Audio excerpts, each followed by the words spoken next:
Bonjour, on se retrouve pour la suite de notre chapitre sur le système cardiovasculaire. Cette fois, on va s'attaquer à une partie vraiment passionnante. Comment tout ce système est régulé, comment il s'adapte en permanence. Voici notre feuille de route. On va voir ça comme une série de défis que le corps doit relever, comment diriger le sang avec précision, comment gérer les échanges au niveau microscopique et comment le cœur, ce travailleur infatigable, arrive à se nourrir lui-même.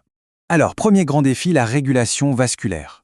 Il faut bien comprendre que le système cardiovasculaire, ce n'est pas juste une pompe qui envoie du sang partout en même temps.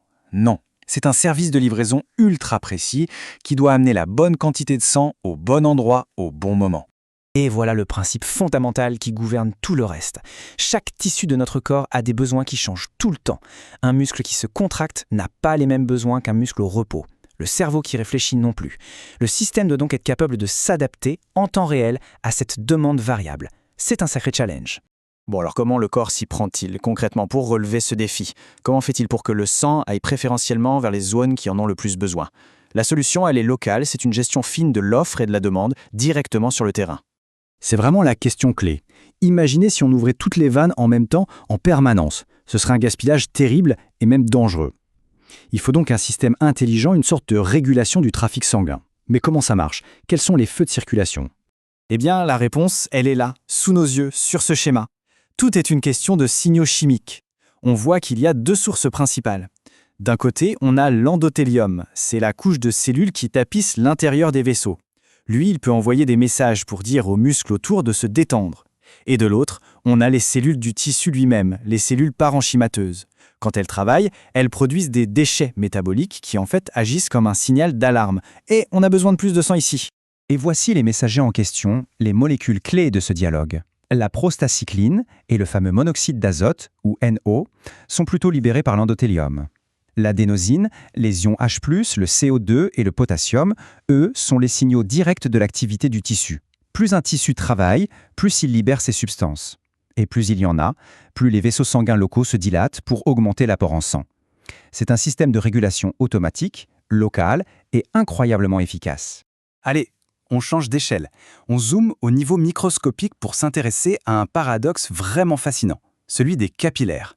Ce sont les vaisseaux les plus fins, les plus fragiles de notre corps, et pourtant, ils sont au cœur de la mission la plus importante, les échanges avec les tissus. C'est la première partie du paradoxe. La paroi d'un capillaire, c'est juste une seule couche de cellules.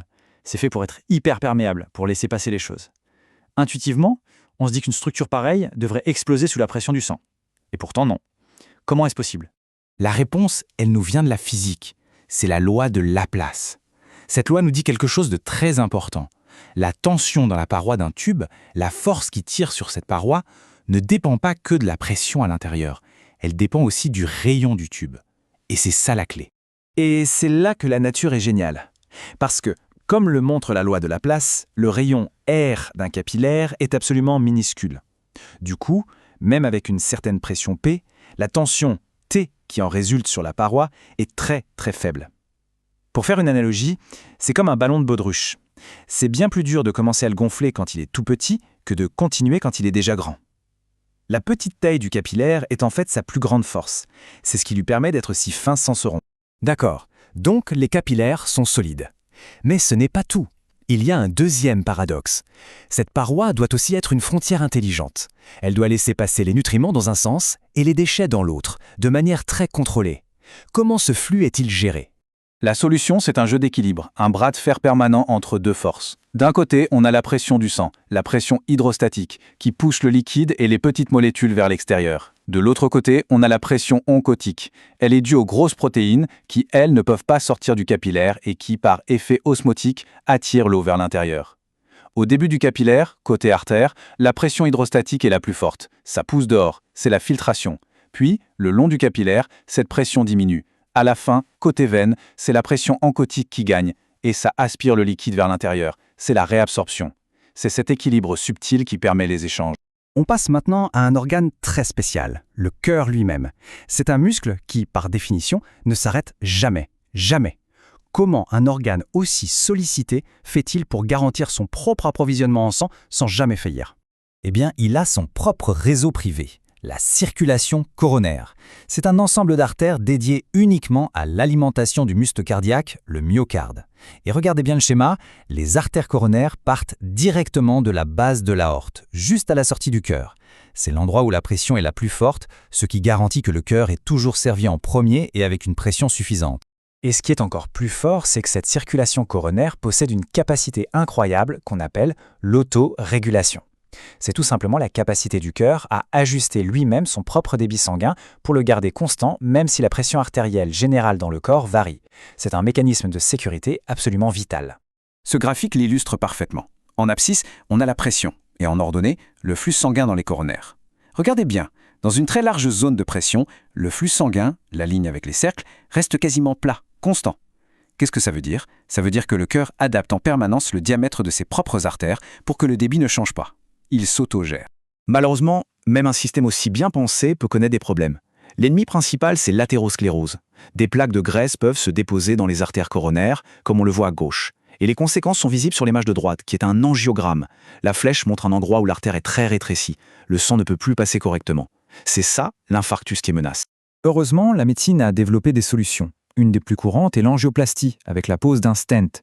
On introduit un petit ballonnet dans l'artère, on le guide jusqu'à la zone rétrécie, on le gonfle pour écraser la plaque, et on laisse sur place une sorte de petit ressort métallique, le stent, pour maintenir l'artère bien ouverte. Le flux sanguin est alors rétabli. Voilà, il est temps de rassembler un peu toutes ces informations. Ce qu'on a vu, ce sont différentes solutions à différentes échelles qui travaillent tout ensemble pour former un système de régulation cardiovasculaire qui est à la fois robuste, réactif et incroyablement bien intégré. Pour résumer, on a vu que le débit sanguin local est ajusté par des messagers chimiques. On a vu que c'est une loi de la physique, la loi de Laplace, qui explique comment les capillaires si fragiles peuvent résister. On a compris que les échanges vitaux reposent sur un équilibre subtil de pression. Et enfin, on a vu que le cœur possède son propre système d'alimentation intelligent et autorégulé. Au final, tout ce système incroyablement complexe a un objectif principal, amener l'oxygène à toutes les cellules. Et ça nous offre une transition parfaite vers notre prochain grand chapitre. Comment cet oxygène si précieux arrive-t-il dans notre corps? On va parler du système respiratoire. Pour bien maîtriser tous ces concepts, je vous encourage vivement à faire les quiz qui sont liés à ce chapitre. C'est vraiment la meilleure façon de tester et de consolider vos connaissances. Merci beaucoup pour votre attention et à très bientôt.